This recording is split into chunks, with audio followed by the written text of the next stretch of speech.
kami Yesus Masia. Kami mematahkan setiap kekuatan mantra sihir. Kami mematahkannya di dalam nama Tuhan kami Yesus Masia.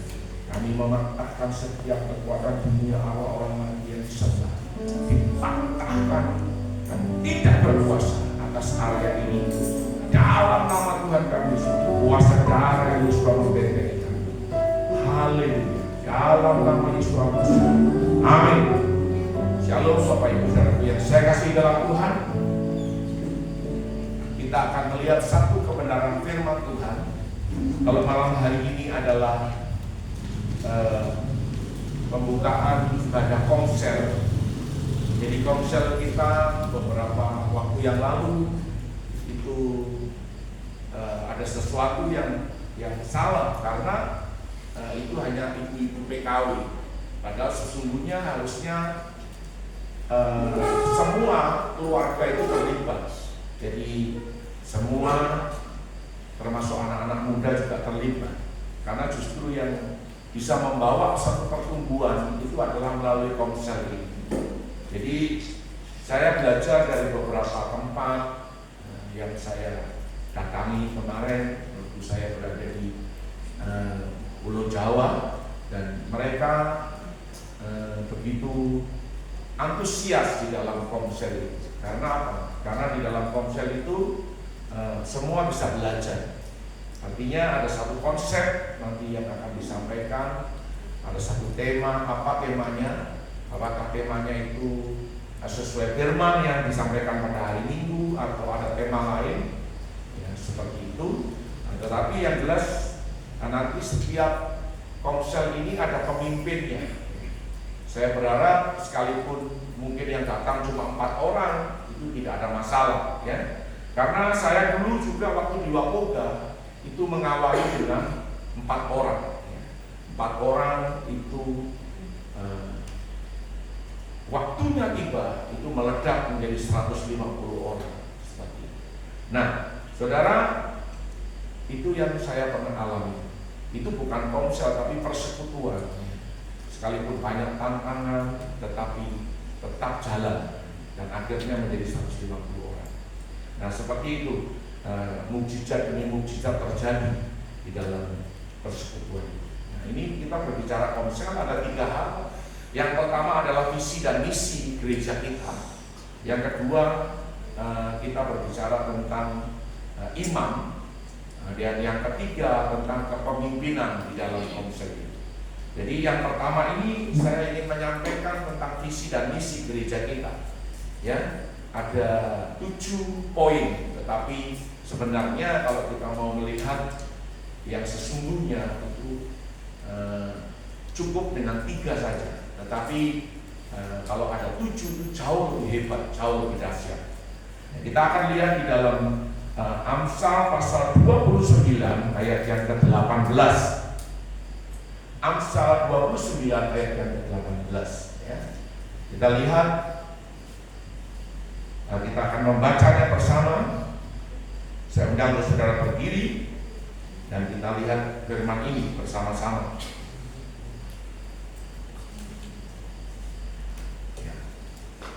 1, 2, 3. Bila tidak ada wahyu, menjadi liarlah rakyat. Berbahagialah orang yang berpegang pada hukum. Ya, kita ulangi, ya. 1, 2, 3. Bila tidak ada wahyu, menjadi liarlah rakyat. Berbahagialah orang yang berpegang pada hukum. Ya, puji Tuhan. Saya persilakan dulu Bapak Ibu saudara yang saya kasih dalam Tuhan, di dalam Alkitab saudara dan saya ini, ya, tidak, kalau kita melihat terjemahan, ya, terjemahan dalam King James Version itu dikatakan dengan jelas sekali bahwa dikatakan di situ tidak ada wahyu. Sebenarnya adalah visi, vision. Nah, kalau tidak ada visi, maka rakyat itu tidak bisa dikendalikan, uncontrol, perish, seperti itu. Jadi kalau kita lihat di dalam kita ini, kita bisa lihat 29, kita lihat di dalam King James Version ayat yang ke-18. Ya. Di sini dikatakan without prophetic vision people abandon. Ya, ini di dalam ISB. Kalau di dalam, saya coba kita lihat dulu di dalam, kita compare dulu. Ya, ini di dalam King James Version, where there is no vision, the people perish. Kemudian ada lagi terjemahan yang mengatakan bahwa di sini dikatakan bila tidak ada visi, rakyat tidak terkendali. Ya, where there is no vision, the people are uncontrolled. Jadi tidak bisa terkendali. Nah, saudara, jadi visi itu sangat penting. Karena visi itu adalah saudara melihat ke depan, ke tempat tujuan saudara. Jadi itu kalau ditarik garis itu ke depan visi itu ke tempat di mana yang saudara harus tuju. Ya, nah, gereja kita ini punya visi menjadi gereja misioner. Ya. Saya dari dulu, saya ini kan orang misi. Ya. Jadi dari dulu saya itu keliling biak ini dan belum ada orang yang seperti saya, belum ada. Kalau menurut saya belum ada. Ya. Dulu ada namanya Pak Emmanuel, tapi Pak Emmanuel berhenti, saya tetap terus jalan seperti itu. Jadi kami punya waktu itu sama-sama di LPMI putar film Yesus, lalu kemudian saya sendiri juga punya video proyektor sampai hari ini masih ada. Kami putar film, kami buat KKS hampir seluruh kampung di kota Biak ini, ya. Sampai kampung-kampung di Biak Utara, di Biak Barat, Biak Timur tuh saya hafal seperti itu.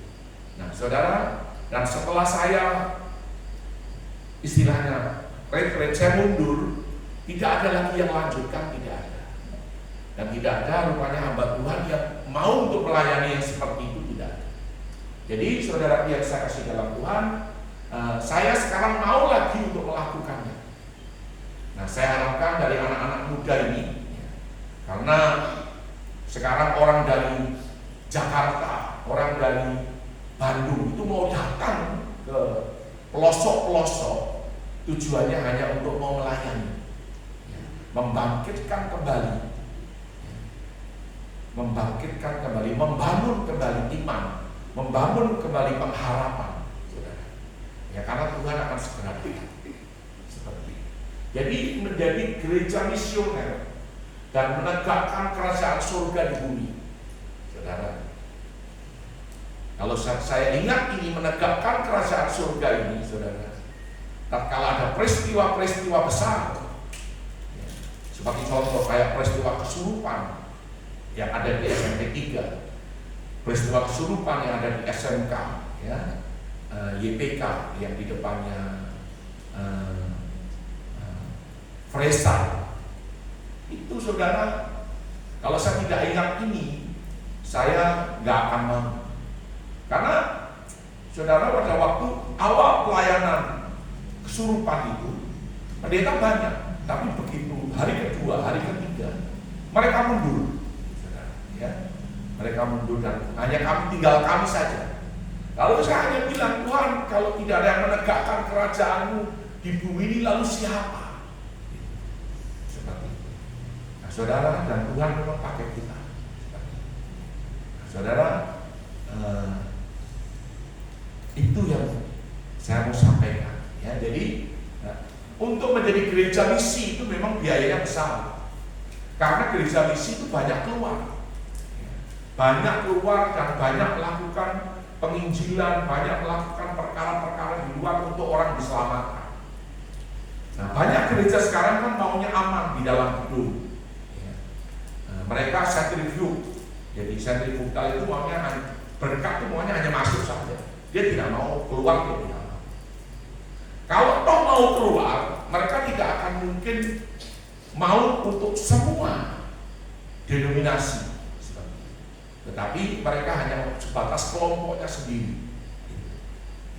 Jadi saya melihat seperti itu. Nah, saudara, dari beberapa contoh yang ada di Jawa sana, ada gereja-gereja memang yang punya hati bukan membangun denominasinya, tapi membangun tubuh Kristus. Yang dibangun adalah tubuh Kristus.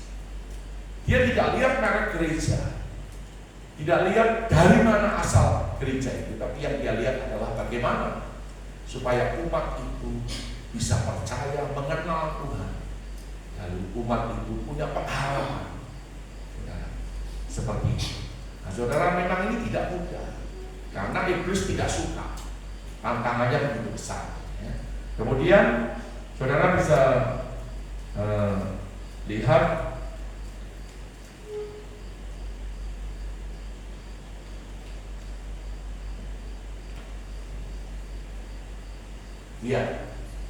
visi itu apa? Yaitu kemampuan saudara melihat ke masa yang akan datang, melihat ke masa depan, ke tempat tujuanmu. Jadi kalau engkau pun tidak punya visi di dalam keluargamu, untuk anak-anakmu, untuk keluargamu ini menjadi seperti apa ke depan, itu juga repot, saudara. Saya juga lagi pikirkan bagaimana bisa mencapainya itu seperti itu. Nah, saudara, visinya itu naik dan bukan turun. Visinya itu terbang tinggi seperti Raja Wali. Dan gereja memang harus diberkati dan menjadi kaya. Tapi ini memang melalui satu proses. Karena rentan terhadap kesombongan seperti itu. Nah, saudaraku, untuk melaksanakan misi itu butuh biaya. Jadi kita keteteran seringkali dengan biaya. Makanya banyak orang mau buat acara, mau buat KKR, mau buat apa. Berapa kali KKR di Biak ini akan diadakan dan gagal karena apa? Karena tidak ada yang support, karena tidak ada yang mendukung dalam hal dana. Begitu. Seperti itu. Nah, kalau kita ini seringkali ya agak gila-gila sedikit lah. Kenapa? Karena kita tidak punya uang pun berani kita melangkah. Dan memang itu sudah terbiasa. Begitu. Ya. Apa saja itu kita dengan iman. Kita percaya. Dan itu saja. Seperti itu. Nah, saudara, ini yang perlu saudara tahu.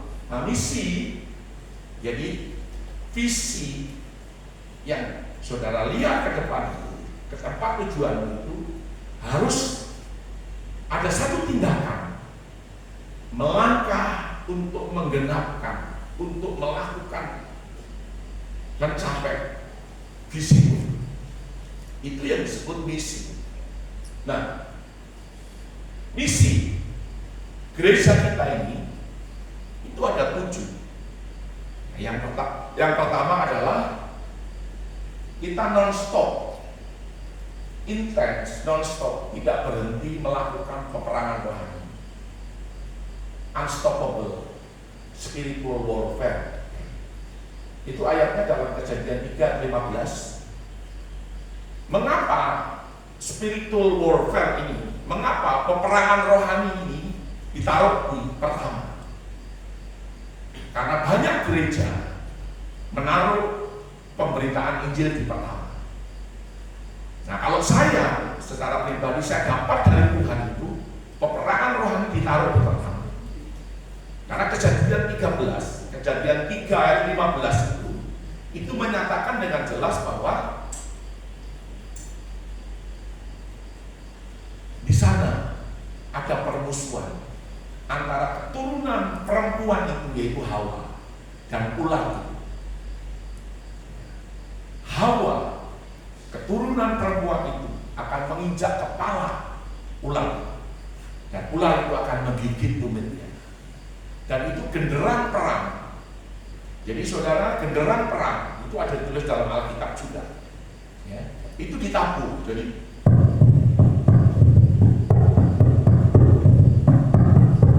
itu ditabuh begitu kuat genderang perang.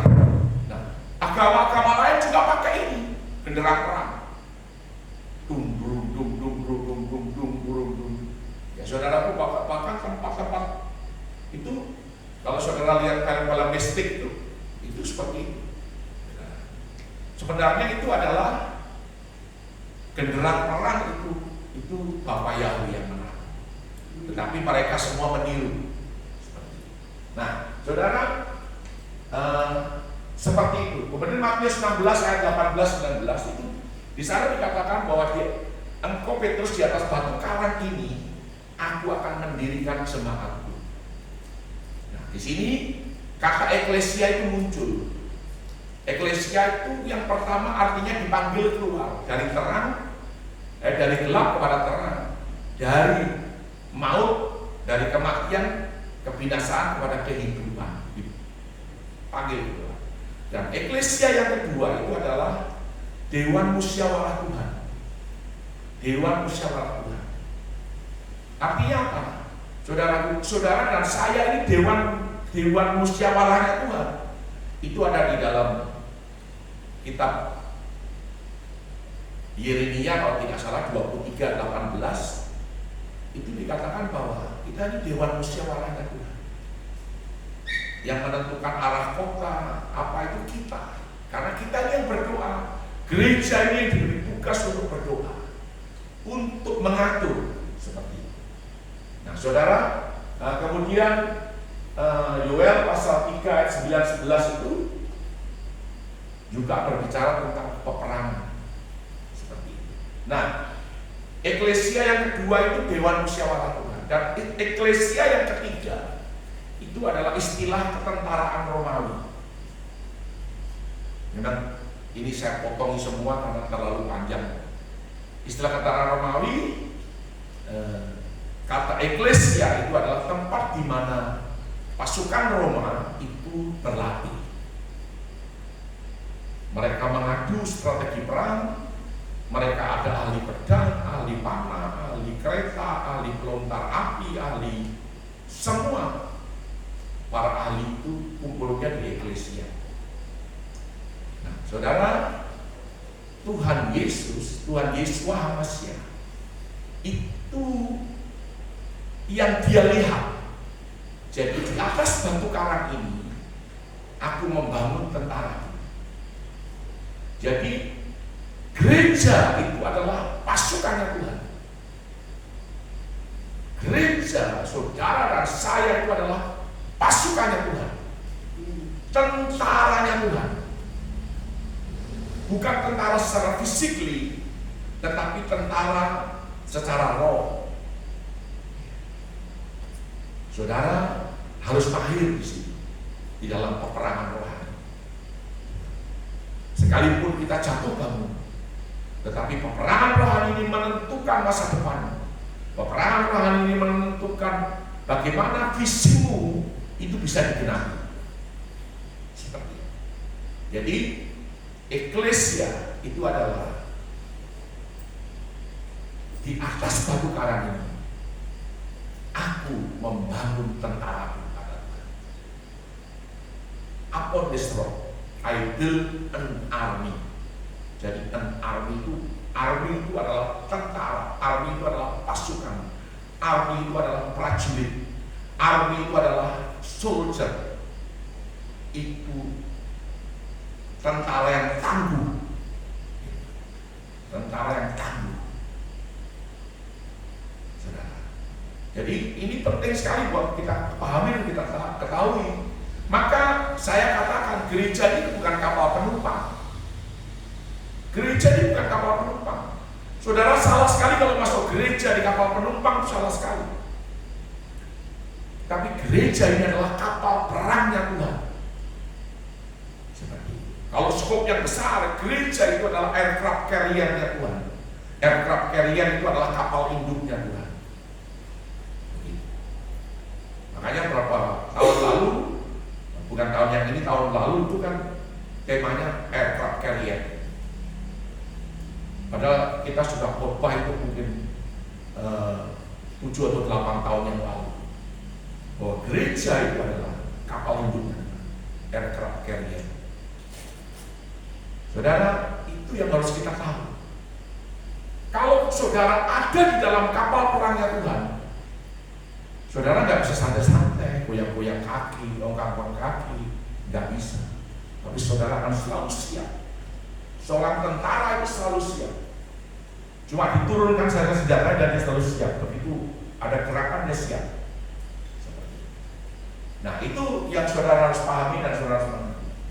Nah, Yoel 3:9-11 itu berbicara tentang tentara yang berperang dengan senjata-senjata. Nah, 1 Korintus 15 ayat 25-28 ini itu berbicara tentang penggenapan daripada Kejadian 3 ayat 15 bahwa Yesus HaMasiah mati di atas kayu salib itu mengalahkan musuh terakhir, yaitu naga buah, setan, seperti atau Lucifer.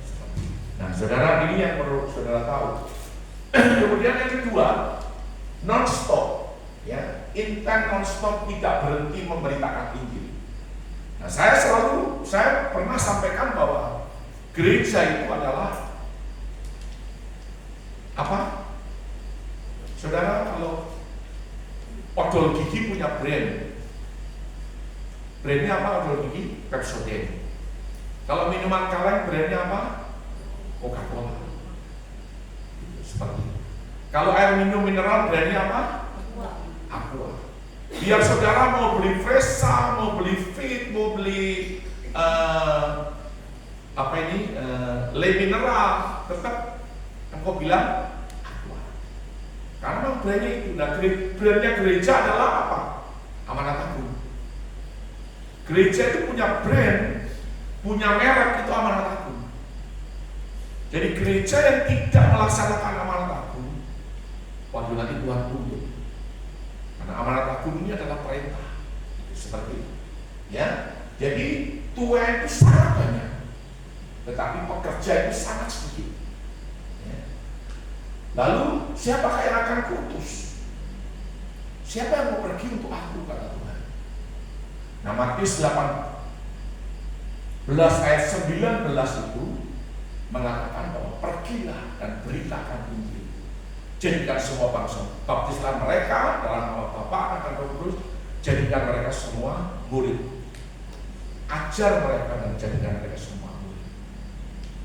Saudara, ini yang kita kurang punya keberanian untuk kita berbicara. Saudara, pada waktu saya di Surabaya kemarin, saya naik Grab dan ternyata supirnya itu orang Nigeria, tapi dia sudah tinggal di Surabaya begitu lama, sehingga dia berbahasa Indonesia. Saya pikir dia orang Papua, saya tanya farmnya apa, ternyata dia orang Nigeria. Sama modelnya, bentuknya sama dengan orang Papua. Dan di situ saya beritakan Injil.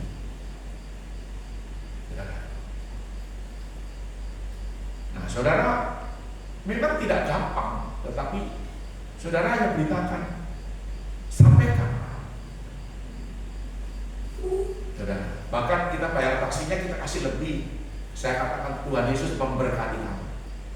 Dia bukan dari kita, tapi dia dari orang seberang. Nah, saudara, itu yang terjadi. Nah, saudara, kemudian yang ketiga, jadi sebenarnya peperangan rohani, memberitakan Injil, dan yang ketiga adalah pujian dan penyembahan. Cukup tiga ini sebenarnya. Pujian dan penyembahan, praise and worship.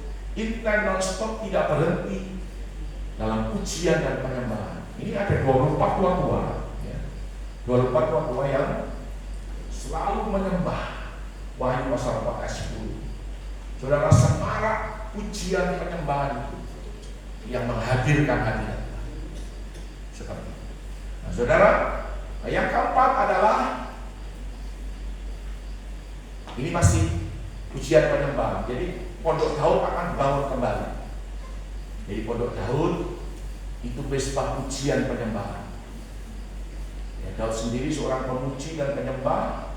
Waktu dia di padang mengembalakan, dia memuji dan menyembah Yahweh Elohim. Mazmur 22:4, Tuhan bertahta di atas puji-pujian umatnya. Inilah waktunya kebangkitan di mana Bapa Yahweh membangun kembali pondok Daud yang telah roboh. Itu ada dalam Kisah Para Rasul pasal 15 ayat 16 sampai 18 dan Amos pasal 9 ayat yang ke-11. Nah, saudara, ini yang saudara harus pahami dan saudara harus tahu. Ya. Jadi pondok Daud itu pondok di mana tabut perjanjian itu ada di sana. Dan orang tidak perlu lagi harus melalui pintu gerbang, harus langsung dia datang ke sana, memuji dan menyembah Tuhan. Seperti kayak Tuhan itu membuka jalan pintas. Mengapa pondok Daud ini dibangun kembali? Karena Tuhan Yesus Masih sudah mati, sudah menggenapi.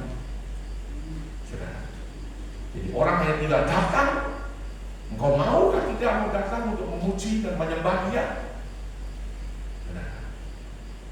Waktu, kemudian keinginanmu, antusiasmu, ambisimu untuk ketemu dengan Tuhan, itu yang diperhitungkan.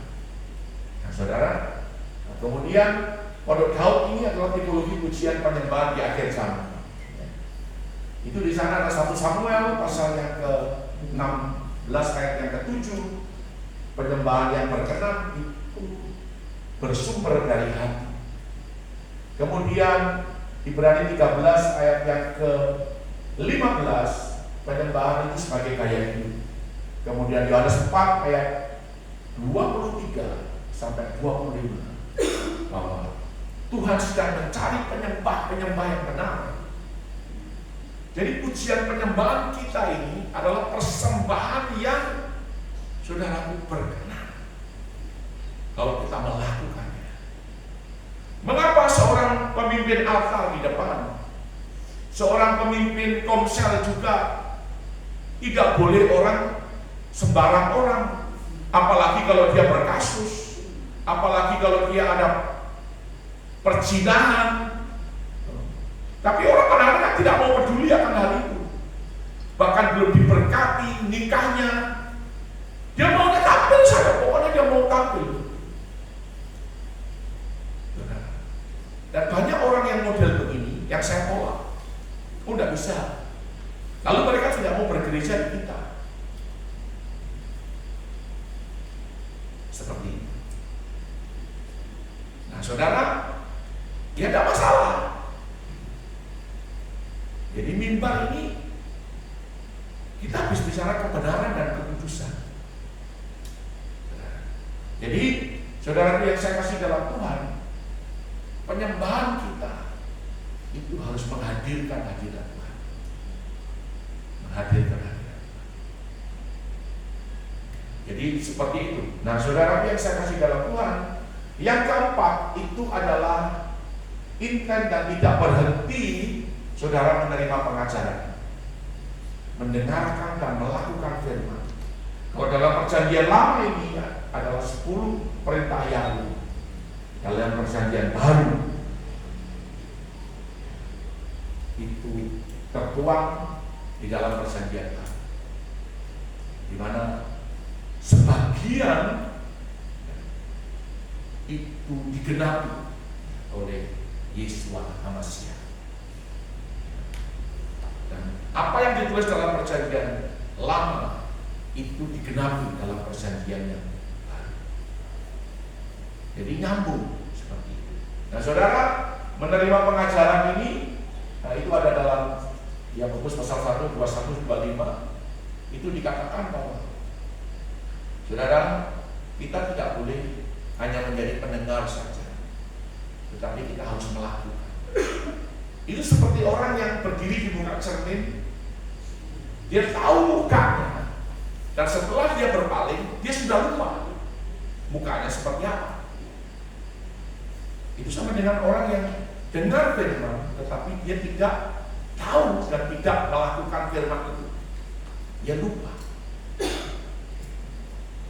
Saudaraku, itu yang saudara harus mengerti. Yang kelima, itu intent dan non-stop, tidak berhenti berbuah. Artinya berbuah ini sangat luas.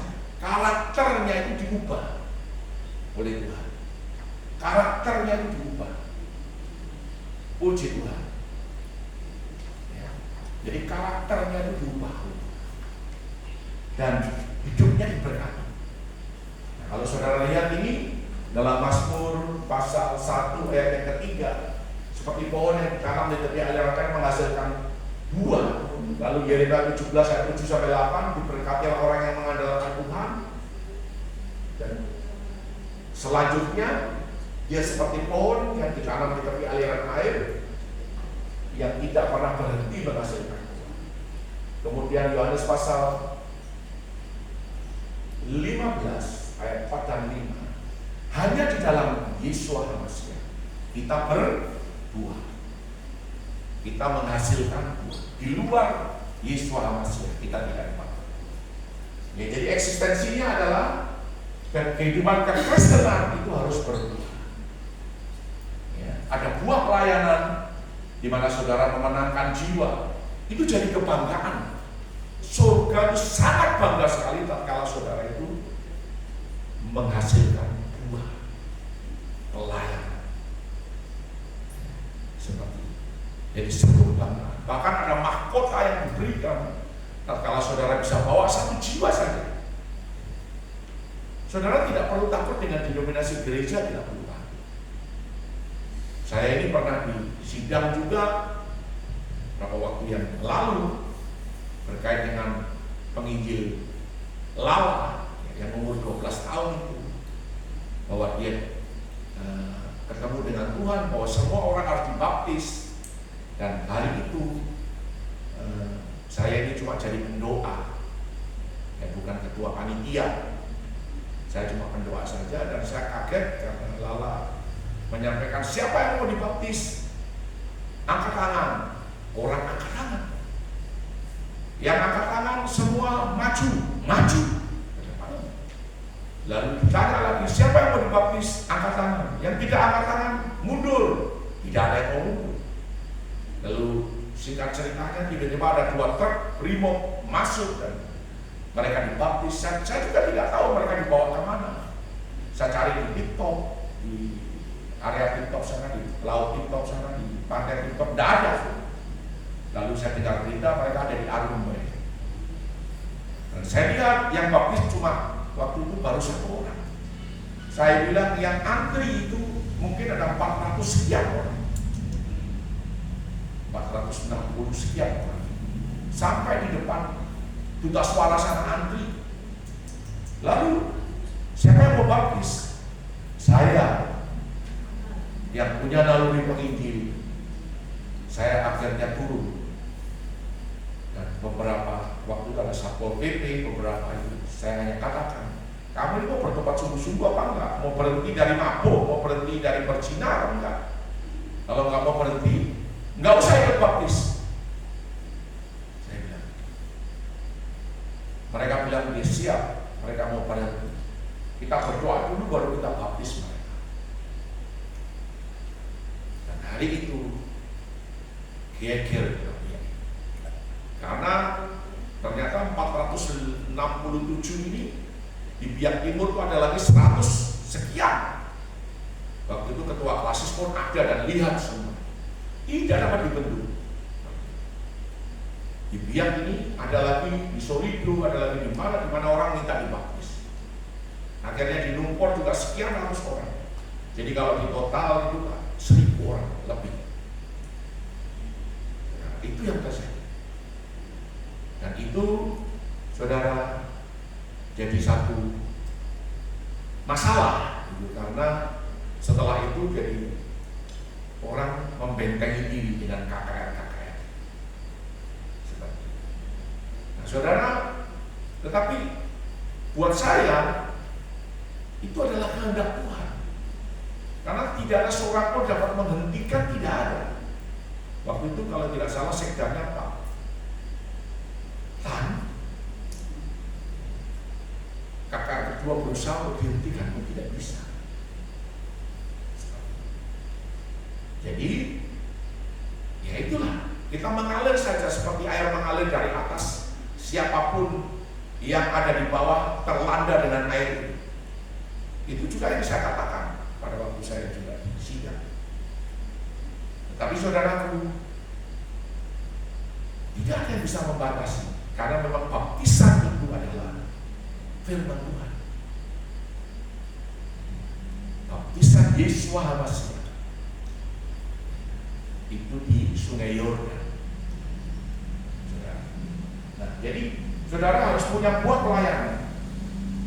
Dan yang keenam adalah non-stop tidak berhenti mengobarkan karunia Roh Kudus. Nah, karunia Roh Kudus itu ada 9 karunia. Ya. Karunia iman, karunia mukjizat, karunia berkat, karunia hikmat, kata-kata hikmat, karunia pengetahuan, karunia membedakan roh, karunia berbahasa roh, karunia menafsirkan bahasa roh, dan karunia yang lain. 9 karunia. Itu harus kita kobarkan. Ini perintah Tuhan, kobarkan karunia. Jadi bahasa roh, tadi Ibu saya tiba-tiba dia berbahasa roh, itu bukan maunya, bukan. Apa saudara mungkin dia karang-karang, tidak. Itu bahasa roh. Tapi ada sebagian orang yang antipati dengan bahasa roh, itu mengatakan bahasa roh itu bahasa setan. Ya memang, kalau saudara tidak memahami dan tidak mengerti bahasa roh, itu bisa saja setan yang berbahasa roh. Tetapi saudara akan tahu, karena saudara punya roh. Roh Kudus itu yang akan memberitahu, ini bahasa roh ini benar atau tidak. Nah, itu dilihat dari hidup orang itu. Dari buah yang dihasilkan dari orang tersebut. Saudara, memang ada bahasa-bahasa kutub juga. Karena gereja setan di New Zealand itu 24 jam non-stop mereka juga mengutuki ke arah barat. Jadi kalau ke arah barat berarti kita yang Indonesia yang kena dulu. Seperti itu. Saudara, Papua New Guinea, Papua kena dulu. Seperti itu. Dia mengarah ke sini. Nah, itu memang kutukan. Seperti bahasa roh. Nah, makanya kalau orang tidak punya karunia untuk membedakan bahasa roh, dia tidak akan tahu. Dia tidak akan tahu. Tiba-tiba, contoh saja, ada orang-orang yang katanya punya karunia, tapi begitu dia berkata begini, ini contoh saja, contoh, karena saya pernah dengar dulu. Orang sudah kawin, sudah menikah, sudah punya anak. Lalu dia bilang, Roh Kudus bilang, kamu ini bukan jodohnya dia, harus bercerai. Saya bilang, itu kan tidak betul. Itu roh setan. Saya langsung bilang, wah itu roh setan, bukan Roh Kudus itu. Itu Roh Kudus. Ada yang begitu. Sudah punya anak, suruh cerai. Katanya bukan jodohnya.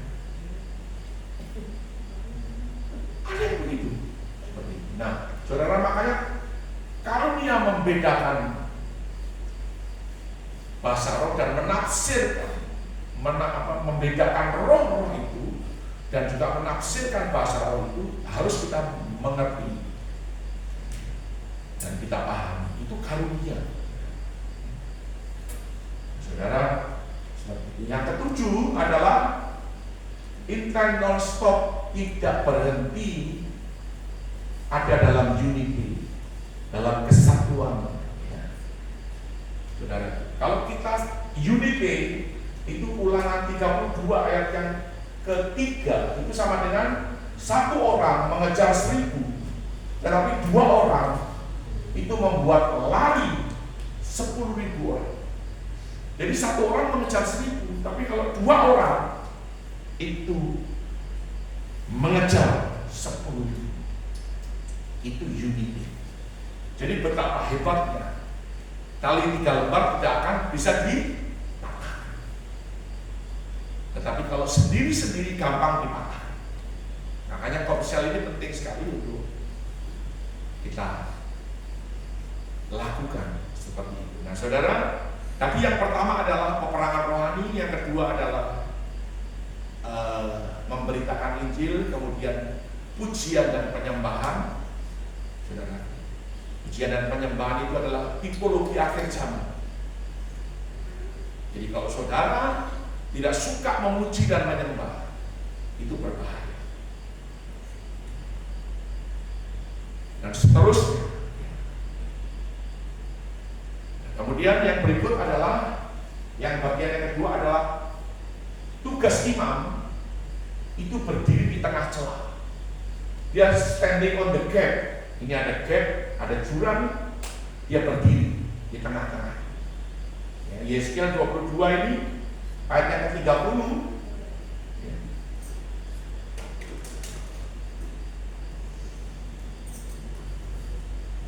Nggak mau ya?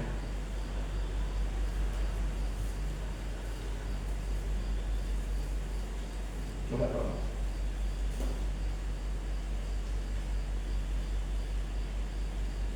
Ya. Itu dikatakan bahwa yang hendak mendirikan tembok atau yang mempertahankan negeri itu di hadapanku, supaya jangan kumusnahkan, tetapi aku tidak menemuinya, maka aku mencurahkan geramku atas mereka dan membinasakan mereka dengan api kemurkaan. Ya. Kelakuan mereka kutimpakan atas kepala mereka. Demikian firman Tuhan. Ya. Jadi saudaraku, Tuhan itu mencari, ya, mencari seorang yang mau mendirikan tembok, yang mau mempertahankan kota kita ini. Seperti itu. Ini tugasnya imam, ya, tugasnya imam seperti itu. Kemudian, coba tolong. Nah, jabatan imam di dalam perjanjian lama itu menjaga hidupnya dalam kebenaran, dalam kekudusan. Fungsi utamanya dia berdiri di tengah celah di antara orang berdosa dan Bapa Elohim Yahweh, Yesus HaMashiach. Otoritasnya itu jadi pengantara, melakukan segala sesuatu sesuai dengan visi Tuhan. Jadi otoritasnya itu dia berbicara langsung dengan Tuhan. Begitu. Termasuk memintakan ampun dan sebagainya. Nah, kemudian yang berikut adalah imam di dalam perjanjian baru. Coba yuk, putar sedikit dulu. Ya, siapa imam dalam perjanjian baru? Yaitu saudara dan saya. 1 Petrus pasal 2 ayat 9 dan 10. Tetapi kamulah bangsa yang terpilih, imam-imam yang rajani, bangsa yang kudus, umat kepunyaanku sendiri, supaya kamu memberitakan perbuatanmu yang besar dari Dia yang telah memanggil kamu keluar dari kegelapan kepada terangnya yang ajaib. Jadi eklesia, ya ini kamu yang dahulu bukan umat Tuhan, tetapi sekarang telah menjadi umatnya, yang dahulu tidak dikasihani, tetapi sekarang telah beroleh belas kasihan. Saudara, kita adalah imam-imam yang raja. Imam, kita berdiri, saudara, untuk Bapa kita di surga dengan orang yang berdosa. Saudara. Jadi kita ini imam. Saya imam, saudara semua adalah imam. Kemudian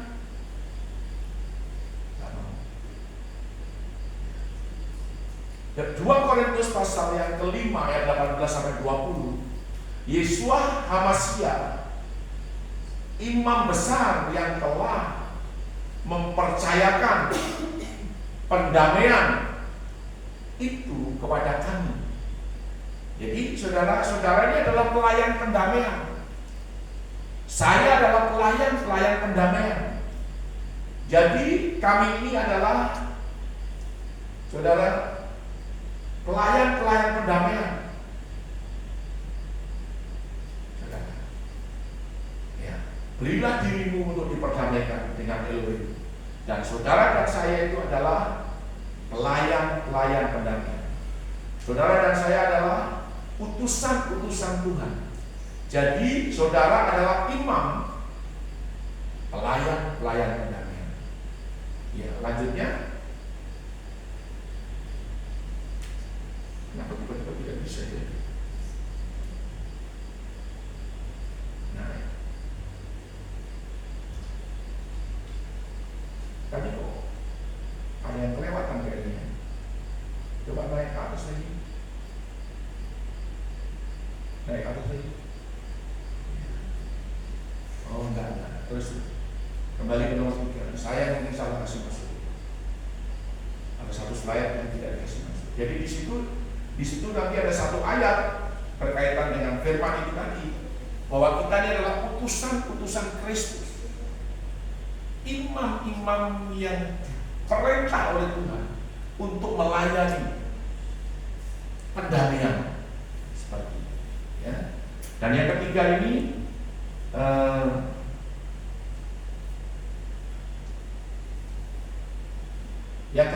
adalah kita pakai komsel tulas baru, disingkat ini KTP. Jadi kita pakai seperti Musa pada waktu dia mengadili orang Israel itu. Lalu papa mertuanya berkata, kalau kamu begitu nanti kamu akan kelelahan, karena dari pagi sampai sore. Akhirnya dipilihlah seorang pemimpin yang cakap, lalu takut akan Tuhan, yang dapat dipercaya, dan benci kepada pengajaran suap, ya. Dan saudara, tingkatan pemimpin 1000, tingkatan pemimpin 100, tingkatan pemimpin 50, dan tingkatan pemimpin 10, ya, seperti itu. Jadi komsel kita ini nanti akan kita bagi tiga area. Sebenarnya jumlah jemaat kita itu lumayan banyak sebenarnya. Tetapi kan yang setia untuk beribadah itu tidak semua. Saudara, sebenarnya sangat rugi sekali kalau saudara tidak beribadah. Ya, sangat rugi. Kalau engkau tidak bisa mempengaruhi suamimu, tidak bisa berdoa buat suamimu untuk ajak beribadah, itu sangat rugi sekali. Karena sebenarnya bisa saja saudara diberkati, tetapi akan beda kalau sepakat suami istri, itu akan beda. Seperti ini. Mungkin karena kita khotbah terlalu panjang, mungkin karena memang tidak suka beribadah, ada ikatan, ada setan-setan yang membelenggu suamimu, seperti itu. Atau anak-anakmu. Berapa waktu yang lalu itu saya melihat Yonatan itu dililit dengan ular, dan itu betul-betul terjadi. Tetapi bagaimana saya berdoa bisa ada satu pelepasan seperti itu. Nah, saudara, memang ini tidak gampang kalau tidak ada perjuangan. Nah, saudara yang saya kasih dalam Tuhan, memang saya belum petakan ini, cuma sudah ditulis semua kemarin. Nanti kita akan mulai minggu depan, nanti kita akan ketik, kita akan buat jadwalnya. Nah, kemudian polanya, apakah nanti kita akan pakai pola yang kita samakan firmannya itu, karena ada firman-firman yang sebenarnya sudah diajarkan, tetapi masih banyak juga yang tidak memahami dan tidak mengerti sampai hari ini. Apa yang dibilang doa profetik saja banyak tidak tahu, banyak tidak mengerti, padahal sudah bertahun-tahun kita ajarkan. Mengapa kita suruh profetik firman Tuhan? Orang tidak paham dan orang tidak mengerti. Padahal saudara, itu adalah kunci. daripada pengajaran. Kalau saudara mau lakukan ini, itu hebat dan dahsyat. Hampir semua orang itu melakukan tindakan profetik, dan itu terjadi. Apa yang tidak mungkin itu menjadi mungkin. Tidak ada yang tidak mungkin. Saudara tinggal lakukan saja. Saudara, ini yang saudara harus pahami dan saudara harus mengerti sampai di sini. Jadi ini yang perlu saya sampaikan buat saudara. Jadi kita punya visi. Visi kita adalah peperangan rohani dan memberitakan Injil. Lalu pujian dan penyembahan itu yang terbesar. Kemudian visi yang lain tidak ada. Hanya itu saja. Saudara pahami bahwa kita ada di dalam kapal perangnya Tuhan, bukan ada di dalam kapal penumpang. Ya, kalau ada dalam kapal penumpang mungkin Laboba, Lambelu, Katamelau, atau kapal Lobon Solo, atau kapal Cermen, atau Sinabung, saudara bisa santai-santai, bisa angkat kaki. Tapi kalau saudara ada di dalam kapal kan, itu selalu siap. Jadi itu yang perlu saya sampaikan. Jadi ada di situ mungkin bukunya itu nanti untuk pembagiannya. Jadi nanti ada 3 gembala, 3 gembala komsel ini.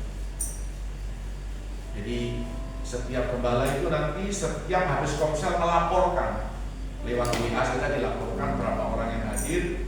Kalau perlu siapa-siapa, hari ini tidak banyak, paling banyak 10 orang. Seperti itu. Saudara, itu yang harus kita lakukan. Dan bagaimana kita bisa memenangkan jiwa. Sekarang saya juga akan kunjungi lagi jemaat-jemaat yang tidak setia. Saya akan kunjungi. Karena saya nanti akan dituntut oleh Tuhan. Kalau dikunjungi juga masih tidak mau beribadah, bukan salah saya.